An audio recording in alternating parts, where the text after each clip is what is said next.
कोई कारण भी नहीं है, हम बहुत खुश हैं लेकिन फिर भी रोते हैं, आंसू रुक नहीं पाते हमारे। तो वो क्या कारण है, तो वो मैंने उस वीडियो में बताया हुआ है। क्योंकि जो हमारी एक आत्मा है जिसमें भगवान का वास है, जब वो आत्मा परमात्मा के संपर्क में आती है और तब जो हमारे भाव अर्पित होते हैं वो आंसू रुक नहीं पाते हैं। पूरी जानकारी के लिए आप वो वीडियो देखेंगे जिसमें मैंने ये सब जानकारी दी हुई है। तो मंत्र जप कर रहे हैं, पूजा पाठ कर रहे हैं और आपको कोई कृपा प्राप्त हो गई, जो आपकी पूजा भक्ति से प्रसन्न होकर के आपके इष्ट ने आपको अपनी कोई योगनी शक्ति, अपने कोई दूत गण महाराज प्रदान किए हैं।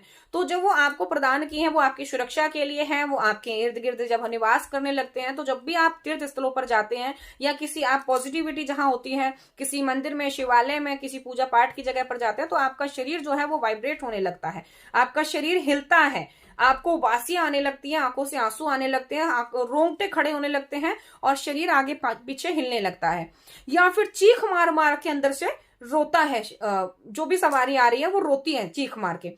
तो वो सवारी का मतलब है कि वो सवारी आ तो गई है लेकिन अभी वो अधूरी है, अभी पूर्ण तरीके से वो सवारी आपके शरीर को अब्सॉर्ब नहीं कर पाई है। जो वो सवारी की ऊर्जा वो पूरी तरीके से, यानी कि कहीं ना कहीं आपके शरीर में अभी भी कोई मलिनता है, कोई ना कोई गलत चीज है जिसके कारण से वो सवारी पूर्णतः आपके शरीर पर अपना फोकस नहीं कर पाई। तो वो सवारी अभी मजबूर है, तो वो सवारी चीखती है, चिल्लाती है, रोती है।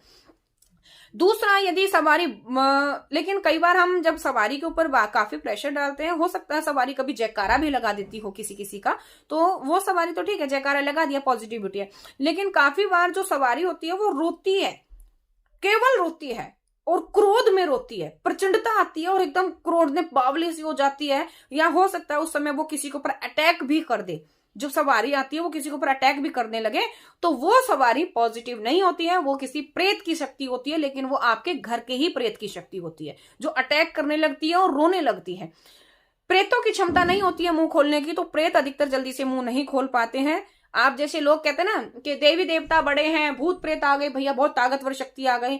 यहाँ आपको मैं एक चीज बता दूं कि इंसान से बड़ी कोई शक्ति नहीं बनी है। इंसान ने तो परमात्मा पर भी विजय पा ली है। इंसान ने अपनी भक्ति भाव से इस परमात्मा को भी प्रसन्न करके पृथ्वी पर बुला लिया है।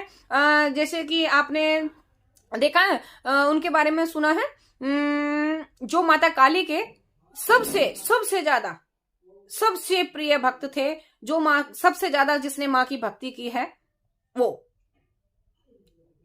स्वामी प्रेमानंद। इनकी भक्ति का इतना गुणगान है कि माँ भगवती को जब ये रोते थे ना, जब ये माँ इनके आगे से ओझल हो जाती थी तो ये रोने लगते थे। ये इतना रोते थे कि इनको जब तक माँ नहीं मिलती थी तब तक ये अपने